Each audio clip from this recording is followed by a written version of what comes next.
ನಡಿಬೇಕು, ನೀನು ಪರಿಶುದ್ಧನಾಗಿ ಜೀವಿಸಬೇಕೆಂಬುದಾಗಿ ಪರಿಶುದ್ಧಾತ್ಮನು ನಮ್ಮನ್ನು ಎಚ್ಚರಪಡಿಸ್ತಾನೆ ಅಂತಾನೆ. ಹಲ್ಲೆಲೂಯಾ.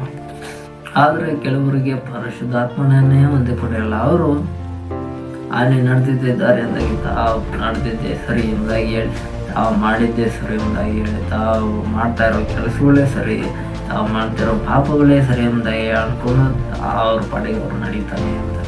ಅಂಥವರು ರಾಜಭವನದಲ್ಲಿ ಮಾತ್ರ ತೀರ್ಪಲ್ಲ, ಆದ್ದರಿಂದ ಪರಿಶುದ್ಧಾತ್ಮನ ನಾವು ಹೊಂದಿಕೊಂಡಿರ್ಬೇಕು. ಪರಿಶುದ್ಧಾತ್ಮನ ನಮ್ಮನ್ನು ಎಚ್ಚರಪಡಿಸ್ತಾ ಇರ್ತಾನೆ. ಯಾವಾಗಾದರೂ ನಾವು ತಪ್ಪು ಮಾಡಿದ್ರೆ, ಯಾವಾಗಾದರೂ ನಾವು ಕೆಳಗೆ ಬಿದ್ದರೆ ಆತ ನಮ್ಮನ್ನು ಮೇಲಕ್ಕೆತ್ತುತ್ತಾ ಇರ್ತಾನೆ. ಆಮೇಲೆ ಹಲ್ಲೆಲೂಯಾ. ಎಲ್ಲ ಲೋಕದ ಪಾಪಗಳಿಂದ ಆತನು ನಮ್ಮನ್ನು ಪರಿಶುದ್ಧದ ಕಡೆಗೆ ನಡೆಸ್ತಾನೆ ಇರ್ತಾನೆ. ಆದ್ದರಿಂದ ಪರಿಶುದ್ಧಾತ್ಮನ ಅವಶ್ಯಕತೆ ದೈವ ಮಕ್ಕಳಾದ ಪ್ರತಿಯೊಬ್ಬರು ಅವಶ್ಯಕವಾಗಿ ಆದ ಕಾರಣ ಪರಿಶುದ್ಧಾತ್ಮನು ನಮಗೆ ಇರಲೇಬೇಕು. ಪರಿಶುದ್ಧಾತ್ಮನು